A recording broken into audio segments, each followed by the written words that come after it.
Welcome in college baseball central fans that just tuned in from our AC show ending. Jake McKeever, Noah, excited to kind of talk some baseball today. Noah, I mean, it's the wildest time of the year. It was just a crazy conference tournament for college basketball. So hopefully we're seeing kind of more of the same. You're obviously a college basketball guy as well. Do you think we see kind of some of that craziness going forward that we saw in those tournaments? I hope so. My fingers are crossed for sure. I mean, March Madness is one of my favorite times of the year. Basically, I say it a lot on our show. I'm a bracket nerd. You put a bracket in front of me, I'm ready to dissect it, try to figure out who's going to win it. I always say, like back when I was real young, like second, third grade, I was caught by teachers. Just instead of scribbling down notes for my class, I was creating brackets of hypothetical sports teams up against each other. Like I live for conference tournament week in every sport. I I I love this time of year. Yep, there's very few kind of 8-team single elimination, very straightforward kind of brackets. Noah and I were doing a ton of research trying to figure out some cool ones to talk about. The Patriot League's honestly my personal favorite. It's just the most Patriot League thing. They do two series across 2 weekends. Army won game one today, so just need to win one tomorrow. The Ivy's another one where they're just like, yeah, like we'll play four a week before everybody else. We can get kind of locked in. They're down to a final two there. What's kind of your favorite bracket and tournament, Noah? Yeah, first off, thanks for having me on the show too. I didn't say that at the beginning. I'm happy that I'm able to fulfill the home and home that we started and created in the middle of the year. So I appreciate it. But my favorite tournament, we were talking about this pre-show. I love the A-Sun tournament. I think what they've done to kind of scheme and prop up some of their best teams' RPIs. They take their conference champion, they put it in the top pool, and then the next three teams with the highest RPI is in that pool one or pool A, however the A-Sun may call it. And the next pool is everybody else from the top eight of the standings. And basically, all four teams in the top pool will play a round robin against each other. The team that goes 0-3 or 1-2 and has the worst tiebreaker gets booted. And then the other three teams advance. And then the one team that wins the second pool goes to the semifinals. It sounds complicated, but I love discussing it because I think it helps out those four teams all playing against each other one time during the week, and you're not in a huge press on trying to use some of your top arms because now you can just save them for the two games in the semifinals. Single elimination. It's either Friday, Saturday, or Saturday, Sunday. I can't remember, but that's my favorite bracket format for sure. Yeah, and I mean it's gonna be interesting to see kind of how some of these attack. Obviously not in the A-Sun, just because a lot of them are going. It's probably going to be a one bid league. But again, Austin P is probably one of the best hitting teams in the country. Yeah. Stetson and Kennesaw State both went down and beat really quality teams. So there's a ton to really like in that conference. And again, you're going to see guys that are on short rest. You're going to see guys that come back faster than normal. And in these conference tournaments, that's going to be the one thing to track is, the team that maybe had the dominant Good Friday night guy, he's probably going to go likely later in the tournament. And again, the A-Sun I think is awesome again because Kennesaw is probably one of the best Friday night teams for just some weird reason. And outside of that, they're kind of really average in that conference. But again, any one of those five teams going forward, I think, can win this tournament. From a team that really has everything to play for, let's swing it to what's almost turned into a consolation prize the last few years. The SEC tournament returns to Hoover. There is a ton of teams kind of in that bubble. South Carolina and Vandy have both lost a ton in a row and are really kind of kicking close down near that. Vandy, I think, has lost 9 in a row. South Carolina has lost 6 in a row. Alabama's kind of an under the radar reeling team. They fall into that 13 win range. Then LSU, Florida, even Ole Miss to some extent are fighting for their tournament lives. Ole Miss got swept last weekend against LSU. They turn around and play their division rival Mississippi State, who took 2 of 3 from them, but they lost that Governor's Cup. Who do you kind of see coming out of that kind of first four game? That's Georgia, LSU, Bama, South Carolina, Vandy, Florida, Mississippi State, Ole Miss.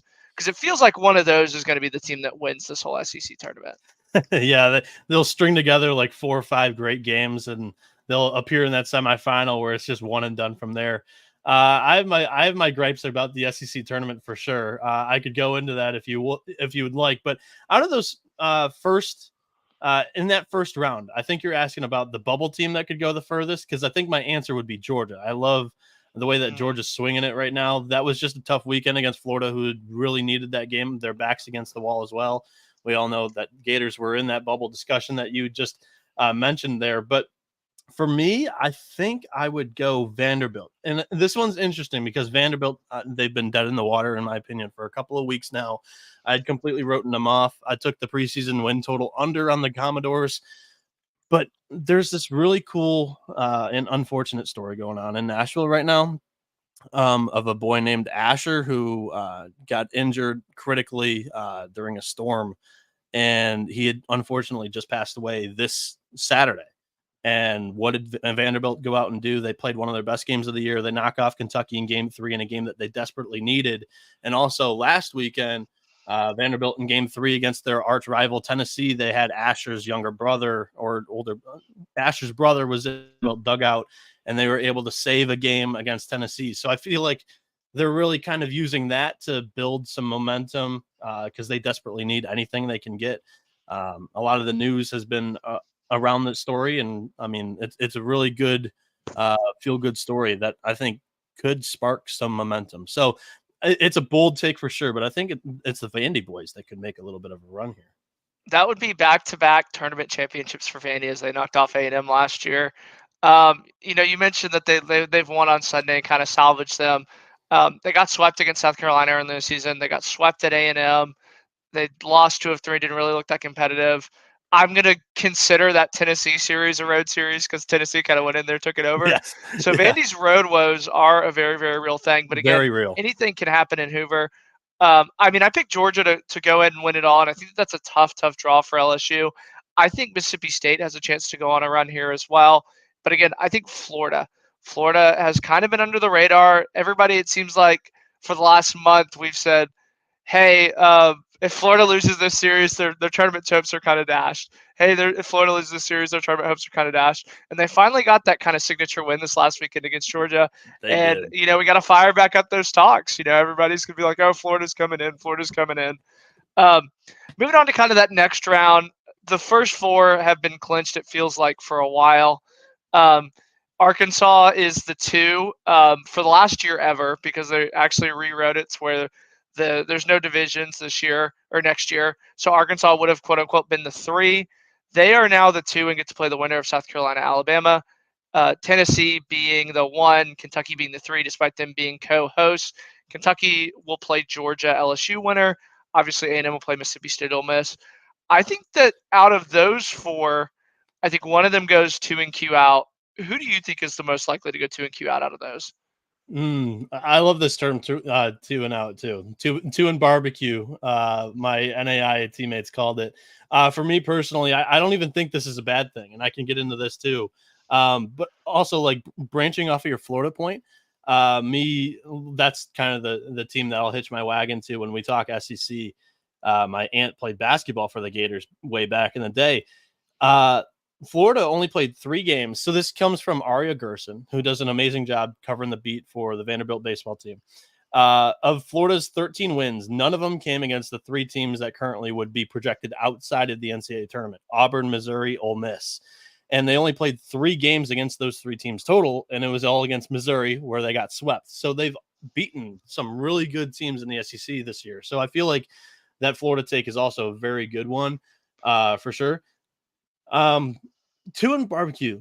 Again, I don't think this is a bad thing. So I'll jump into the data here that I wanted to prep for this show too. Teams that have played 3 or less games in Hoover have actually fared extremely well in the NCAA tournament.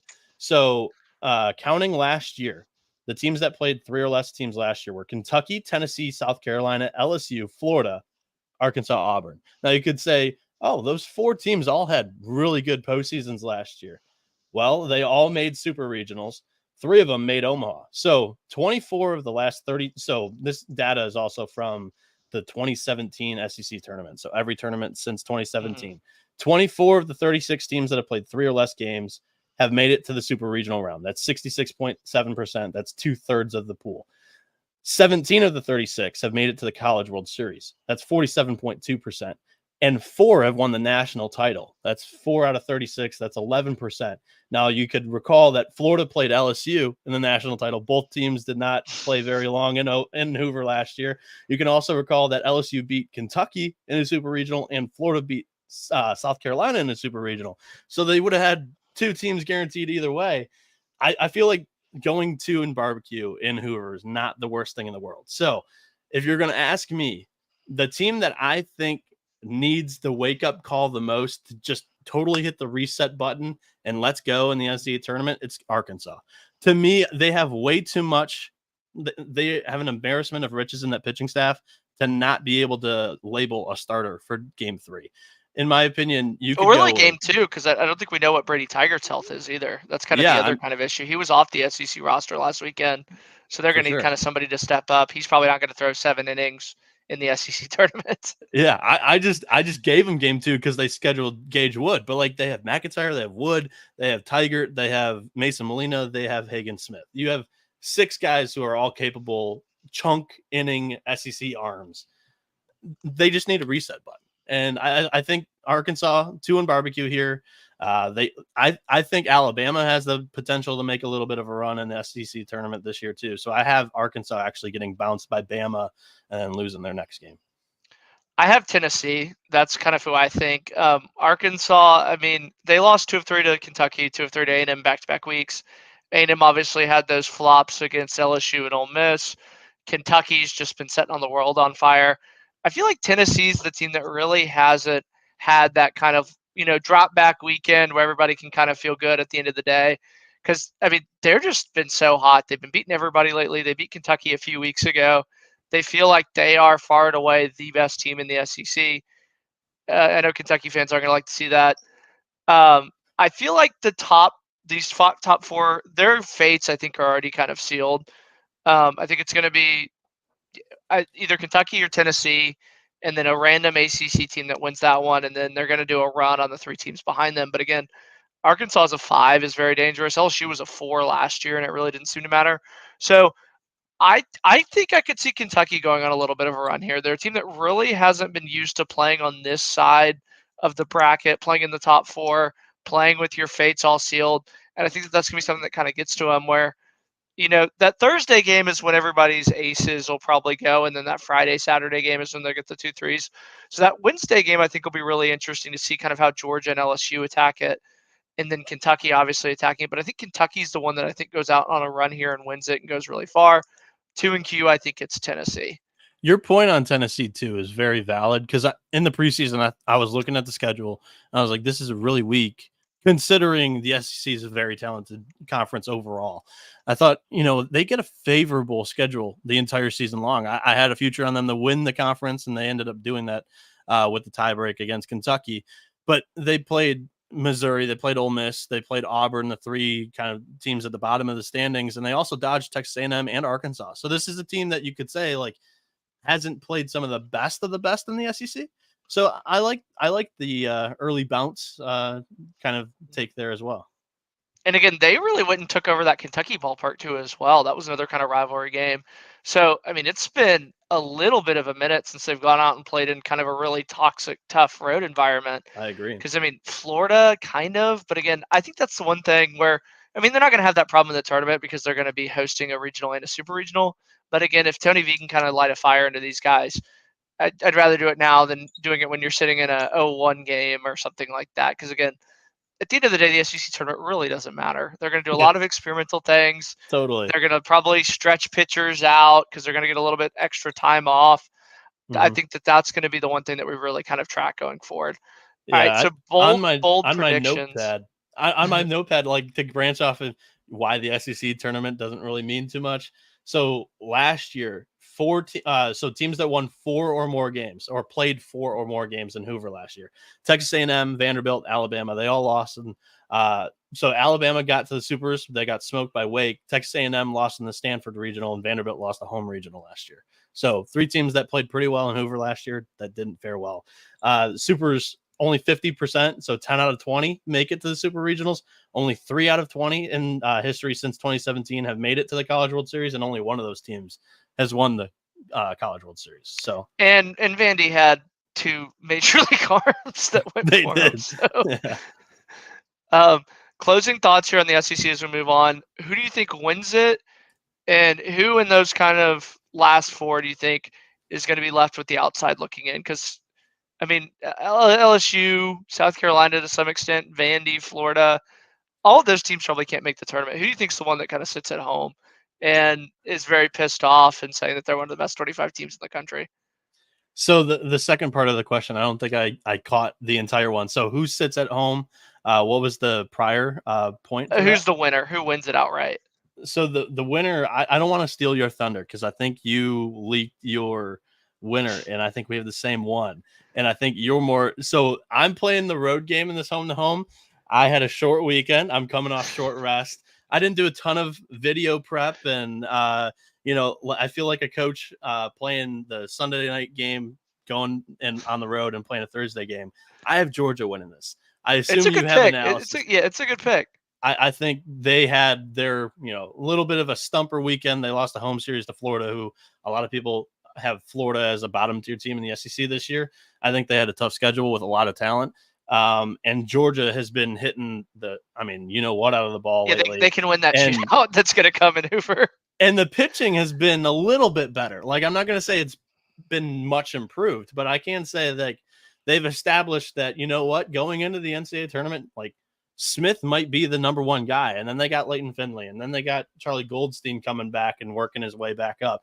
So, like, they're figuring out some roles in this staff. I wouldn't even call it pen because they're just mixing and matching, and you can trust Wes Johnson with that pitching staff. So Yeah, and I mean, we talked about it too, how, there's a lot of people that already have defined roles. Georgia really doesn't have that. So I think that no. you're going to see somebody that kind of steps up this weekend, has a really good outing, and earns kind of a role. Whereas somebody like Texas A&M, for example, like Evan Ashtonbeck's going to be first out of the pen.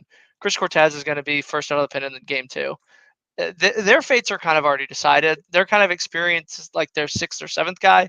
Georgia, I think, is going to run with, they're looking for a 2 or 3 guy. You bring up Texas A&M, they did the exact same thing that we're thinking Georgia could do this year.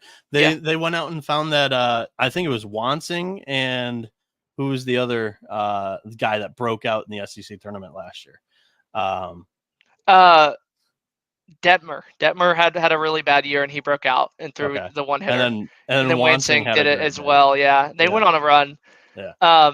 They got a little bit, I think, lucky though, because I think they dropped a game and then rolled through, and they played a rematch with Arkansas in the semis and beat them. So Yeah. I think that that's kind of a weird thing with the SEC that I'm really glad that they do it that way, so they're not playing like unnecessary games or stuff like that.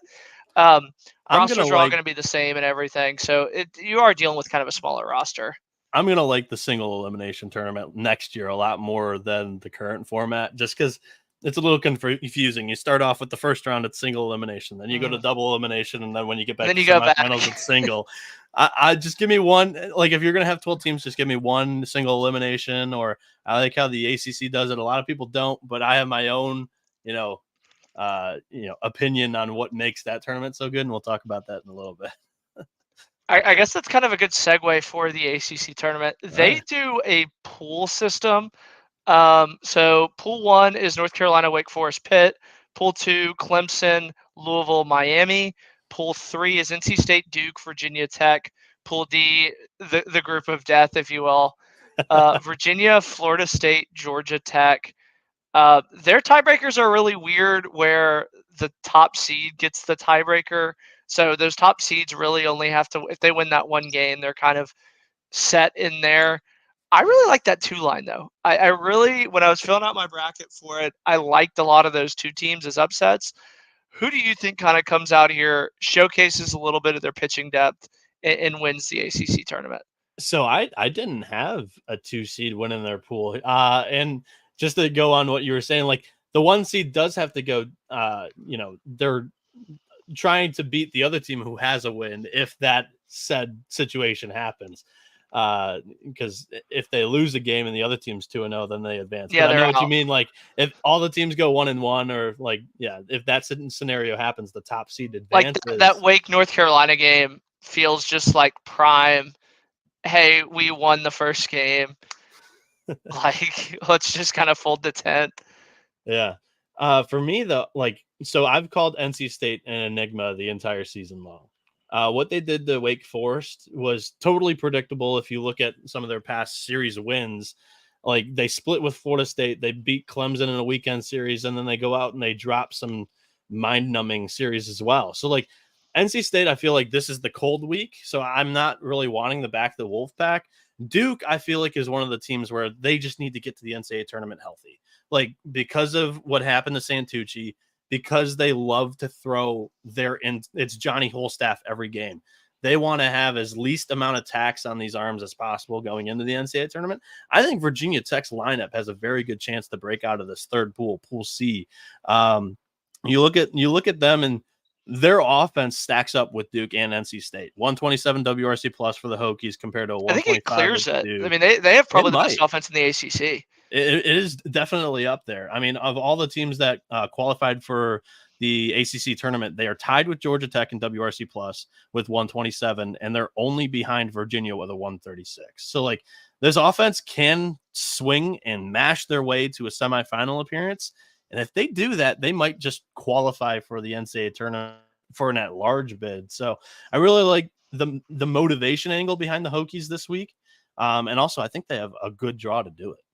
They've just been so bad for the last month. I know. Like, They've lost like 13 of the last 15 ACC games or something. I remember Crazy. Monty telling us, like, 2 or 3 weeks into ACC play, like, oh, we should probably rank Virginia Tech. Like, they're either 8-1 or 7-2 in ACC play. And we're like, yeah, but they beat like all the bad ACC teams. And then now we're seeing the inverse of that, where, you know, the metrics tell us that they should be in, but, you know, they've been falling the wrong way for the last month. The straw that kind of broke the camel's back for me this last week was Virginia. Virginia, you know, had a lot to play for, right, and rightfully so. Virginia Tech had likely more to play for, and I think Virginia Tech just got dominated in like 20 of the 27 innings or something stupid like that. You know, selfishly, I want Pitt to kind of win, just so Pitt can kind of be a bid. I love everything about Pitt. I mean, they have great starting pitching as a Friday night guy. Luke Cantwell always just seems to be the right guy at the right time for them. He's their 3-hole hitter, and he always seems to just come up with 2 guys on in the 7th and come through. I really like them, but again, when you are that lower seeded team, you do have to go 2-0. So you don't know how much Gritzberg magic they're going to have.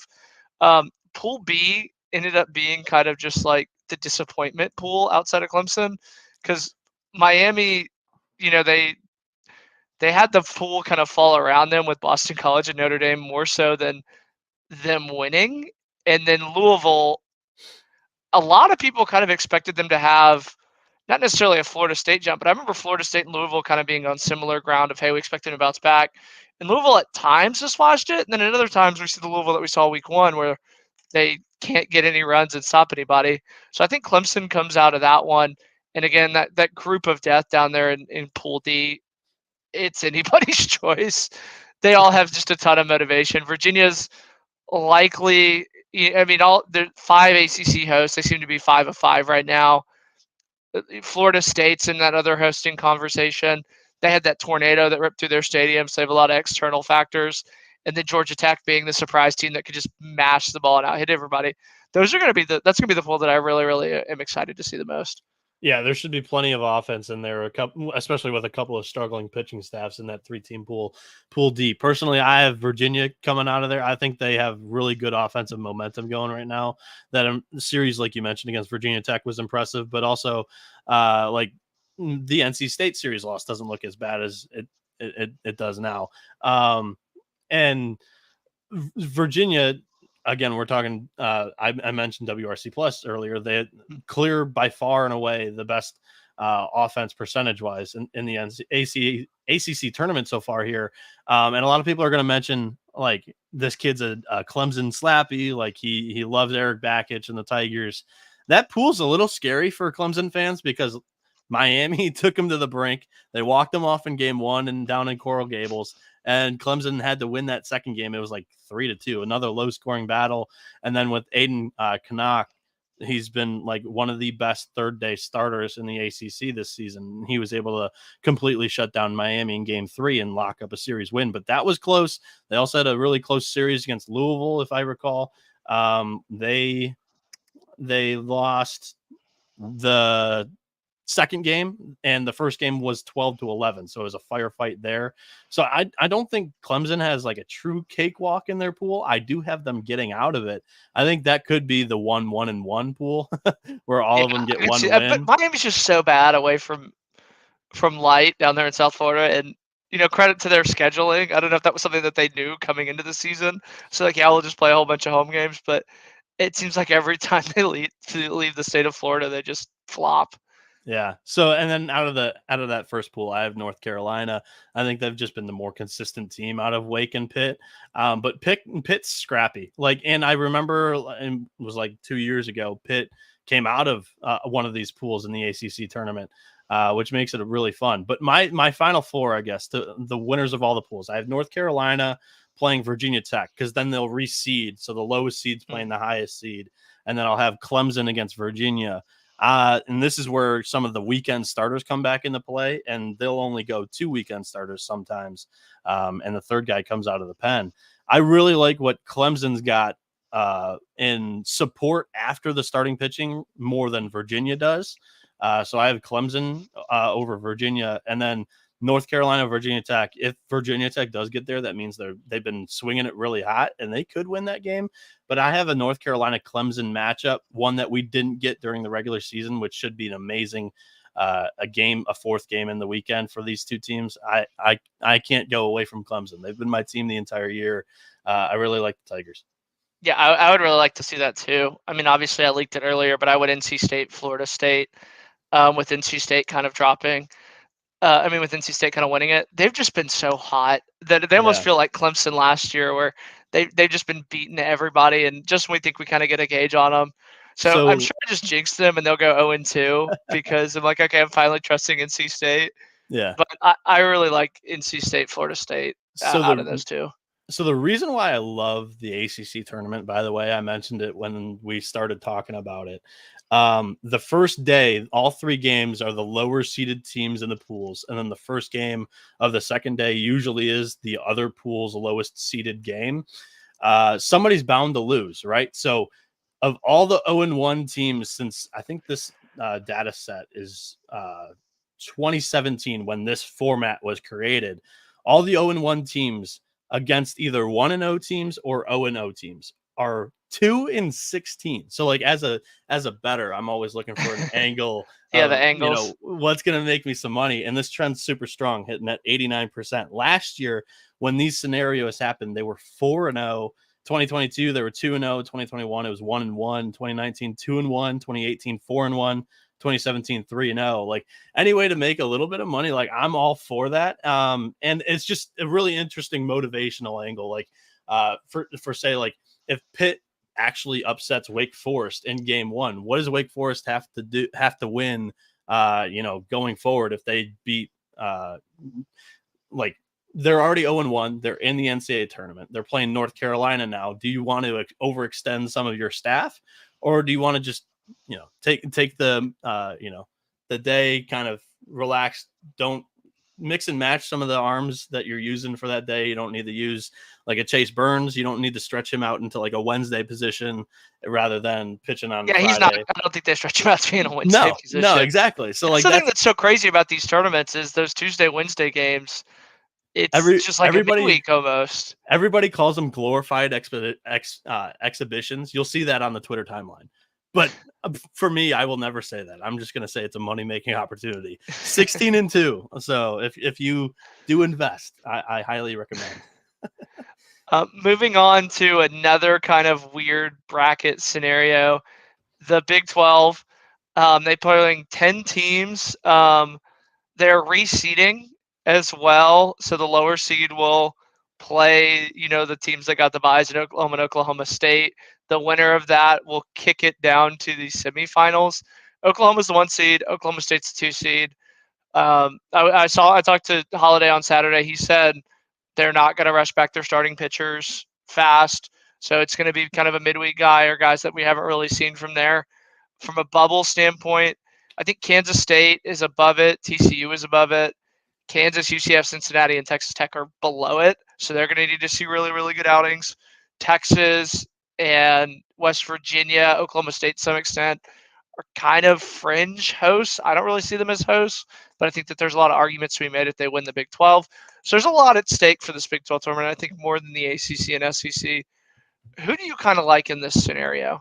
I really like some of these first matchups initially too. Like, you have a Texas against Texas Tech game that you're guaranteed to see here. You have a Cincy UCF game, which was the two teams that were The bubble. like additions this year, and they're both on the bubble. You have West Virginia and TCU who just played a weekend series against each other this weekend, and then you get the Sunflower State showdown in Kansas and Kansas State. So I absolutely love the first round, what we've got here in the Big 12. So that's what makes it interesting for me, at least. Going through, like, the reseeding really helps. So, like, if TCU, who has, I think, a better depth staff wise, is able to upset West Virginia, they then have to play Oklahoma, and that's a little unfortunate if you want like a dark horse, because I do think Oklahoma's lineup's really clicking right now, and that's what's lagging behind for TCU. And then the dark horse side down below, that's what you asked, right? Yeah. I would say that dark horse is Cincy. I really like what Jordan Bischel's done with the Bearcats this year. And those teams just have fun. The offense up and down the order, they do their job. They know their role. I think of this Cincinnati team reminds me a lot of the Central Michigan teams that Jordan Bischel had, where they're not afraid to play a little bit of small ball, but also they just have clutch hitting. It's unexplainable. Some coaches, they're able to get it out of their players at the best times. And I think Bischel's pretty special. I think that was a great hire. Yeah, I mean, there's a lot to like too about that Cincinnati team. I know that I was very, very low on them as being a northern team around a bunch of southern Me teams. too. I really like Oklahoma. They are a fast team. You know, they use that kind of chaos mantra to a T, and it's going to play really, really nice in that big stadium. They beat Tennessee and Arlington earlier in the season. They're another one, but that I think that, you know, if they can kind of get into these shootouts, I think that if they can kind of stay in it on the right side of this bracket, once they kind of get some of their starting pitching, I think that they're really going to be set up. Because that's the other thing about these tournaments is it really kind of sets up the further and further that you play into it. Texas, I really, really like Texas to kind of come through. Tech's been going the wrong way. It seemed like no one, BYU, Baylor, Houston, wanted to kind of be in this tournament.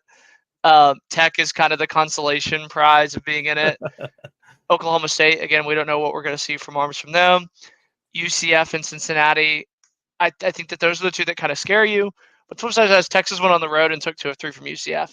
They haven't seen Cincinnati, but in theory, they're going to see Cincinnati at the end of it when they get Gage Boehm going. They get kind of those guys. So I think Texas is on the bottom. And then on the top side, I think I said West Virginia. Let me just double check and make sure. I really like West Virginia. They're finally getting healthy for the first time. I think that they have just enough starting pitching. And again, they can win any kind of shootout. They aren't quite as super fast, can't hit for power as Oklahoma. They're not super slow and can bang the ball around the yard like Oklahoma State. They're kind of that happy medium where they have a good speed power balance. I really like West Virginia to kind of roll through that top side of the bracket. Yeah, with West Virginia for sure, you just need them to survive the 2 games. Don't go 2 and barbecue, because if you can get back to Derek Clark and Aiden Major in that starting rotation, like, that's a really good 1-2 for Dub V there. And I've got a 2 buddies that I work with that are diehard. They went there. Like, one of them was a coach on he was an assistant coach for Hugs on the basketball team. So, like, they're always in my ear about this West Virginia team and how it's, you know, it's the storylines. It's JJ's last year. He's going to be a top 5 pick, but also it's Randy Mazey's last year. And, you know, you just want the storybook ending for him in the Nears. I'm with you on Texas. That was the team that I have winning this Big 12 tournament. That pool, in my opinion, is loaded with Oklahoma State also in there. That's another team that is very valid that you could have winning this thing. But I think Texas has the talent pool to be able to sustain the 4 games, 5 games to get to the championship. And that weekend rotation, if you're able to get it to LeBaron Johnson, it feels like, just, we talked about Nathan Detmer, who struggled the entire year. LeBaron Johnson, I could see a LeBaron, going on a run like that. He's built for the moment, like, he's been there. So I like that kind of thought process around Texas, and I have them playing against Oklahoma too. Texas has finished the season on a 13-3 run, I believe. They've beaten Oklahoma, they've beaten Oklahoma State. Like, they've beaten some very I think TCU is also in the mix, and UCF too. So those 4 teams are very, very solid. Texas is in really good shape entering this conference tournament here. I should say that these stats are from Nash Talks Texas. Oklahoma lost 2 of 3 to Texas, lost 2 of 3 to Oklahoma State. They lost 2 of 3 to West Virginia. So all the teams that are kind of in that upper echelon of Big 12 teams, they really struggled with. But the flip side of that is they went 22-1 against everybody else in the Big 12. Yeah. So they swept Kansas State. They just lost that one game to TCU. Outside of that, they've just been sweeping every single body in the Big 12. That's kind of the reason for their loss. They can outswing people. I think that's the other thing that's really kind of going to play into theirs is they don't rely on the long ball, but they can score double-digit runs. We're going to need big weekends out of TCU. Going to need big weekends out of the Kansas schools. So there's a lot to play for kind of in this Big 12 tournament. And again, I would say three of the 4 teams that are kind of below it right now, I think are going to be out definitely and not even going to be mad. And then one of those 4, I think, is going to have a legitimate gripe like we saw with Kansas State last year. Yeah. I mean, I'm hoping that it's not like something that was pretty egregious like Kansas State was last year. Like that, they had a head-to-head road series win over somebody, and they didn't get in over them. I remember, but yeah, it was tough. Oklahoma got in over them. Correct. Yeah, and Oklahoma was a runner-up in the College World Series the year before. So. Yeah. Moving on to the Sun Belt, another kind of fun one. They have a first 4 games of Georgia State. This one kind of surprised me. Coastal Carolina is the 7. South Alabama is the 9. Old Dominion is the 10. Troy's a team to really like here. Georgia Southern's always good. Lafayette or UL, whatever you want to call them. And then Coastal, they're going to need a strong showing. I know that the RPI is there. I know that a few weeks ago they were the host. They've played a lot of these upper echelon teams like Southern Miss, like Louisiana. I think they need to get to the semifinals here if they want to have any shot of getting in the tournament. Yeah. And hope that some of these other teams don't steal bids. Yeah, and if you want to talk politics, Coastal Carolina's AD, I think it is the chairman of the selection Matt committee. Hogue. So just win 1, win 2, and then he does refrain himself, and he already said that was going to be something that they kind of taken to, he is forced to leave the room. But again, the influence there of it is his team, so I'm sure they've heard a lot about Coastal Carolina this year over teams like Kansas State. Yeah. So that's going to be the one to really, really track. And then again, there's so many teams here with just super, super high RPIs that, you don't know how many of these teams are actually going to get into the tournament because they're all right near that cut line outside of, Louisiana and to some extent Troy. Yeah. I hope that's the case for Troy too, because the RPI is the only questionable thing. Troy otherwise has looked the part on paper and in their games for sure. And this is the team that I have circled. You mentioned them as well. I mean, this is being played in Montgomery, Alabama. I think this is the Biscuit Stadium, the Riverwalk Stadium. That pool though, like they can outslug Southern Miss. The only thing that they've got to worry about is App State in game 1. Just don't follow the Mountaineers, and then you'll always have the upper hand throughout this bracket on this side at least. And then for the other one, for me, I really like James Madison as a dark horse. I think they've got really good pieces. Fenwick Trimble is one of my favorite mid-major players. And Louisiana is the obviously with that pitching staff, they're super deep. This is probably the team, like if you were to say they're winning low scoring games, but they're still advancing in their conference tournament. Louisiana is the team that I trust the most playing against their Sun Belt competition to be able to do that. So I like Troy and Louisiana advancing pretty far in this conference tournament here. See, I think Louisiana is one that kind of gets exposed when they play a little bit of good teams because they remind me a little bit of Oklahoma, Virginia Tech to some extent, where they played a lot of the winnable games early and then obviously finishing 9-7 on the back half of that stretch. When I saw them in Houston, I mean, they look dead to rights. So it's really kind of hard to kind of overcome, the eye bias of it. I went and saw them when they played Southern Miss in that Sunday game, and they looked like a tournament team. But I don't think that they're far and away the best Sun Belt team that I've seen a lot of people kind of go and almost pencil them in to win it. I think Troy is a lot better. I mean, Southern Miss, their coach is retiring at the end of the year. They have that chip on their shoulder.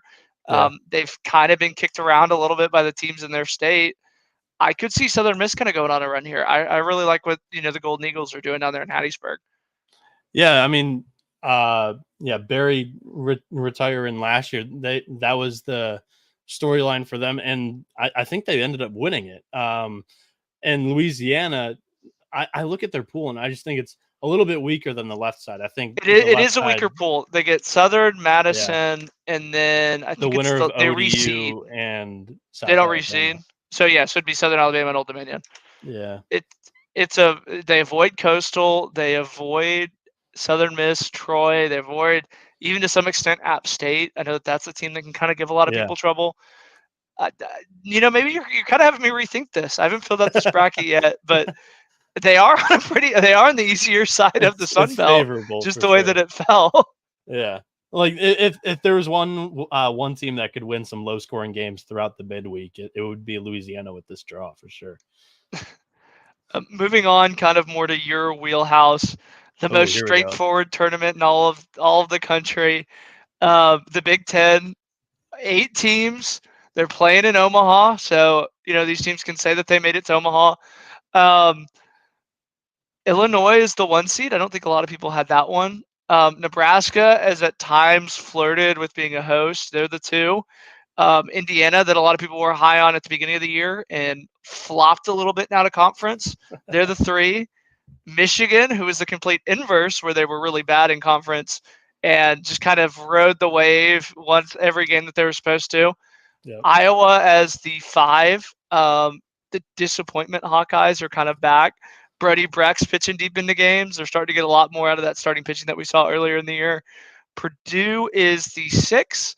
They're another team that I think is kind of flirted with being an at-large bid. Their RPI was really bad. They've kind of started to drop a few games here in the last week. Ohio State, 7. And then Penn State under Coach Gambino is going to be the 8 seed, thanks to a Maryland collapse, a Rutgers collapse, a Michigan State collapse. Penn State is going to be that 8 seed. Who do you like out of this one? Because I really think any of these 8 teams have the talent, but also they have the not talent to flop against any of these teams, because it's the most up in the air for me. Yeah, I agree with you. And so for me, what or having a little bit of a closer eye, because again, I'm in the regional. However, Big Ten Plus is kind of That's a whole other step. thing. It's a step below Pac-12 network to me. Like, I personally don't own it, but I do love to follow the conference. I will say Illinois and Nebraska have, to me, looked like the best hitting team and the best pitching team in the conference this year. And I can poke flaws in a lot of the other teams. Indiana, they can't figure out midweek pitching, or their weekend rotation has changed every single week. It feels like right now that it feels like they've kind of settled down on Bothwell Friday or game 1, and then Connor Foley in game 2, but they have no idea what else they're doing with their staff. Iowa has the talent on the staff, and the offense has actually overachieved our expectations this year. They're playing Michigan in game 1 in that bottom bracket. To me, Michigan being pressed for this team, and like in 2 of the most recent 3 weeks, they're dealing with some soreness in that pitching staff already. Asking for them to go 4 or 5 games deep in a week is not recipe for success. So I personally think Michigan's going to have a short week in Omaha. That's unfortunately my team in the Big Ten here. For me, what it comes down to, though, is Illinois is going to outslug Iowa, Michigan, Penn State in the bottom bracket. Nebraska's got the pitching in the top bracket to get there. Behind, it's Brett Sears, who's the Big Ten pitcher of the year, in my opinion. Yeah, I was gonna say, they have pretty good back end pitching, right? So Yeah. they're going to be set up again for the end of the tournament. They've I got think a 4 lot better. solid starters. Brett Sears, Will Wash, Mason McConaughey, and Drew Christo have all started 6 or more games this season. So I think it's Nebraska coming out of the top bracket, Illinois coming out of the bottom, and it's going to be a hell of a championship game between the two. I'll give it to Illinois personally. I think everybody's going to think Nebraska at the tournaments in Omaha.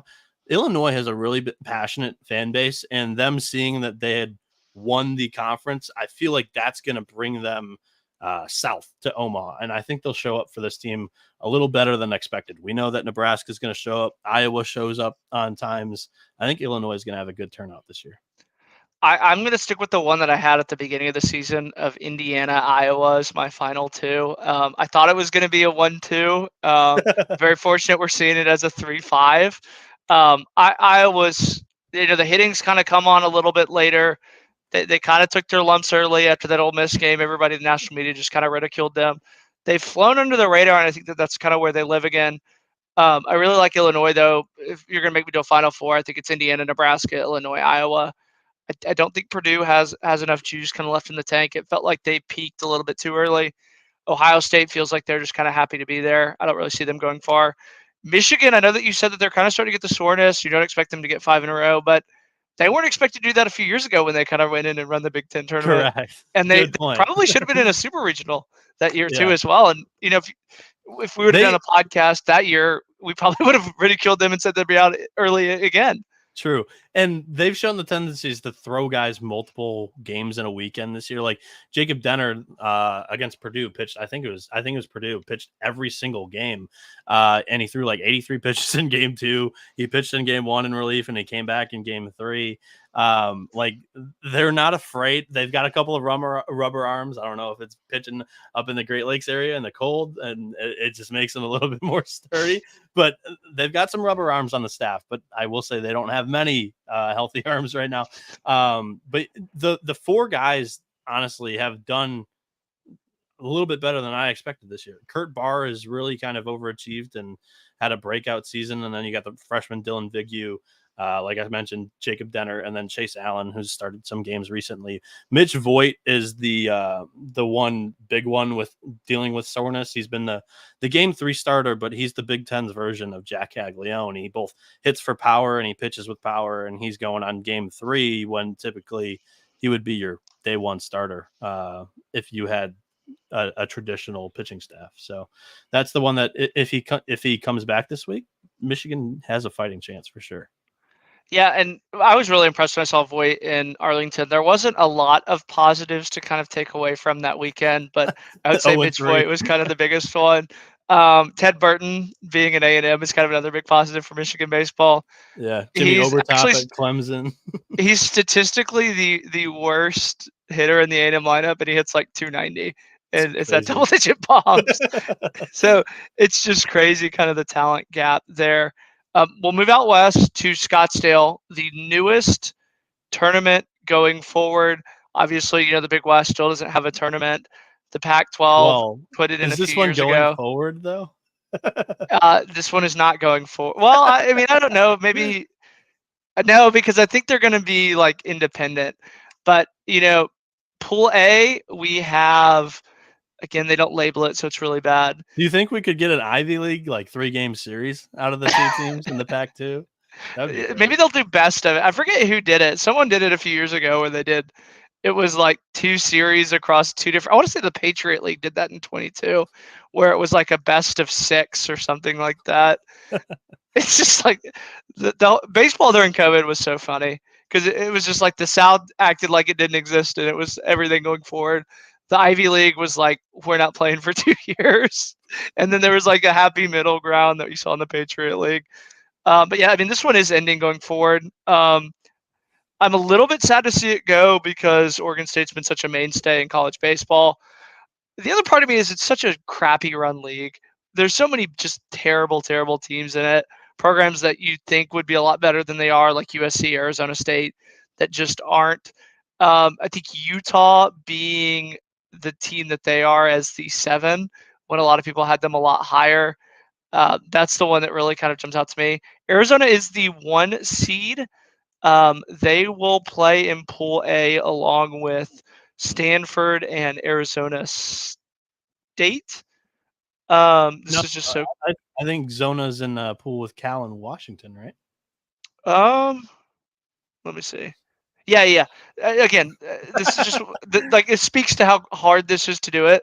They have it at the top. So again, Arizona's the 1, Oregon State is the 2, Oregon is the 3, USC is the 4. They're primarily a 4 just because they have a really good Friday night guy. They finished under 500 out of conference. 5 is Arizona State, finished under 500 out of conference. 6 is Cal, I believe, who they have a really good catcher, and that's about it. 7 is Utah. 8 is Stanford, who lost to Penn State early in the year. 9 is Washington, who graduated a ton of talent. Um, I said earlier in the year that this feels like Oregon State and a bunch of other people, and Oregon State didn't win it all. Is there? Let's go ahead and pencil in Arizona and Oregon State. Who do you think are the other teams, kind of in those, or the Air, last team in that pool, and then who's that large? Yeah, so Arizona is definitely the one that you got to pencil in because all they need to do is go 1-1. Because the pool winner, so there's three pools. The pool winner will advance, and the wild card is the highest seeded 1-1 team. So I think it was Stanford last year who went 1-1 in the pool, but they were the one seed, so they got to Yep. advance, and then it reseeds from there. So it's like you're the one seed again, clean slate. You're 0-0, And they have and the late game on day 3. They play game 9, so they're gonna know their fate. yeah, they will for sure. Like you can just throw off in that game. You can start a couple of guys that you don't normally, and then not have to worry about it, right? So, yeah, pencil in Arizona for sure. I'm with you on Oregon State. I have them winning that pool, but I mean Arizona State has been really really hot recently. They're on like a really good crazy win streak, and Stanford's a team that I don't want to be caught doubting because I wanted to be on this team, like making a little bit of a turnaround behind Esker, but it doesn't look like that's going to happen this year. So I do have Oregon State coming out of that pool. The third one's a little bit tricky to me. Both USC and Utah really rely on the pitching staffs on the weekends. In the midweeks, they haven't been as great this year. Utah has recently dropped a game to Utah Valley like 2 midweeks ago. And USC, I was really high on this Trojans team in the preseason, and the lineup just hasn't been anything worth liking. 758 team OPS. They have an 87 WRC plus, which means it's 13% worse than the average offense in the NCAA. Oregon to me is the clear cut one out of this pool too. 112 WRC plus. They have a flat 1 team OPS, and as a team on the weekends they have a 4.45 ERA. Now I take that stat lightly a little bit because the weekend starters aren't going to go during the midweek, but I do think some of the leverage guys that didn't have a ton of innings or pitches on their arm from the last weekend is going to go this weekend. So I like Oregon out of that USC Utah pool. The one that I think gets is Arizona. So I think Arizona does go 1-1 here, and the team that I think can do it is Cal. They've finished the season super hot as well. They've won 8 of the last 10 games, and this team's hitting again. So Rodney Green Jr. and Caleb Lomavita, you said all they got is a really good catcher.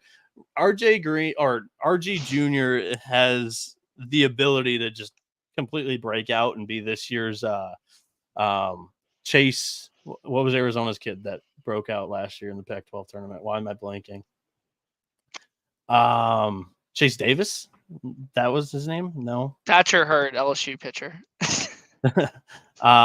Arizona, they had a sweet swinging lefty that broke out while they made a semifinal run last year. I can't remember who it was. I think it was Chase Davis. Someone helped us out in the comments. Chase Davis. Shout out to those guys in the comments. Chase Davis, David, my guy, Motola. He's a Cats fan. But yeah, so I think Rodney Green Jr. has the ability to be that because he is one of these like touted MLB draft picks.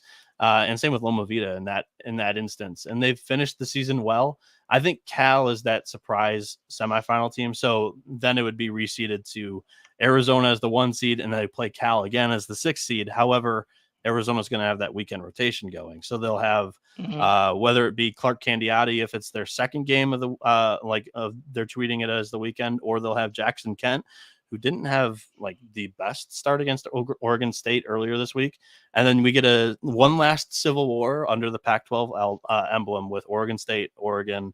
I have Oregon State winning that one. I have Oregon State knocking off Arizona in the Pac-12 tournament championship, finishing the job from this last weekend. I was say I think the opposite actually. I think Arizona kind of comes through. I think that everything that you said I kind of agree with.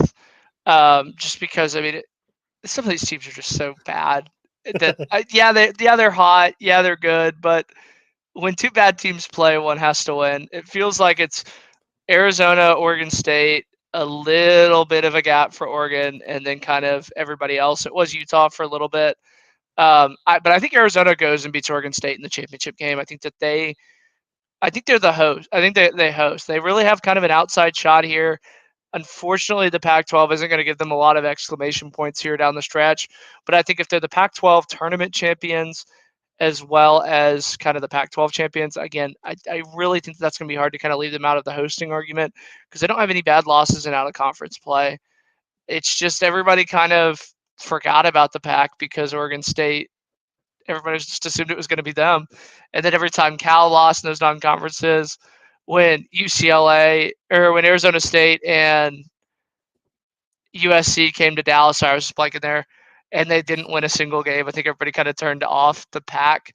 But again, I think that the Oregon State, Oregon, Arizona, those kind of three trios, I think those are going to be really, really exciting baseball, where we'll see a lot of the Pac because the pool side really doesn't excite me. But towards that, we could probably see a lot of crazy stuff happens because you don't know how Oregon's going to attack it, you don't know how Arizona's going to attack it, and there is a lot of parity in this conference. Yeah, you mentioned the pool stuff and crazy stuff. I mean, the first year of this Pac-12 tournament where there wasn't a pool, we had like an 18-16 final against UCLA winning against Oregon State, and then they had to go out and play a second game on the same day. Like Yeah, that was crazy.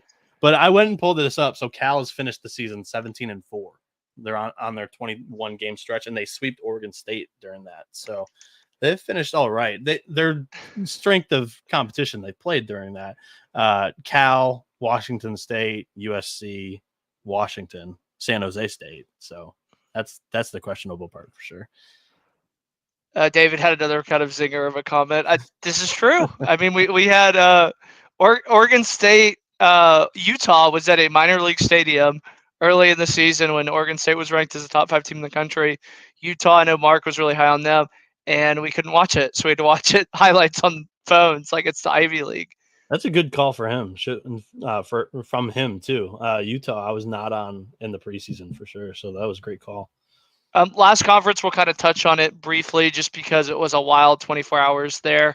The Mountain West Conference had they had 5 teams for 4 spots, all of them within a game yesterday. So the quote-unquote one team through tiebreakers, if they had lost, they could have theoretically ended their tournament hopes, cleared up a little bit. Air Force, New Mexico, Fresno State, Nevada, and San Jose. San Jose is the one that's on the outside looking in at 16-14. Fresno State, Nevada are kind of the two that are rolling through on the top side of that. Air Force wins the Mountain West Conference for the first time outright ever, which is almost kind of crazy to think about because they've been almost a mainstay in the tournament, especially when you go back to that Paul Skeen season. This is a one-bid league. Just kind of wanted to highlight it. Is this the weirdest conference in college baseball? I think it's fun for sure. And this one's taking place in Vegas, so kind of right up my alley. Balls will fly in the dry air if I'm right, and if this is in Vegas. So give me the better offense. And I think Air Force has one of them in the Mountain West here. San Jose State was a little bit disappointing. And same with Fresno State completely collapsing in the back half of the year. So momentum-wise, I really do like the Falcons and prefer them out of the 4 teams in this conference tournament here. Yeah, I really like New Mexico, but again, it almost feels disingenuous voting against the troops. So, I mean, Bucknell probably be the most hated team in the country just because they have to face Army and Navy so much, and you don't want to be an asshole that roots against the troops. Well, no, I think that's all we have time for as we kind of approach that hour mark. Again, this is the completion of the home and home. Hopefully, this will kind of turn into like a little, yearly season. It won't turn into like Bedlam with OU and Oklahoma State where we never talk again. But thanks for coming on. I hope Bedlam continues. I don't want them to never talk again. Yeah, fingers crossed. For college football, it's a little bit more far-fetched than it is for college baseball. But yeah, for sure, I like the home and home for sure. I'll be happy to talk conference tournaments with you any day. Like I said, I totally geek out about these brackets. I know most of them inside and out, just how they work, and I'm fascinated by how they operate. So thanks for having me on the show, Jake. Anytime. See ya.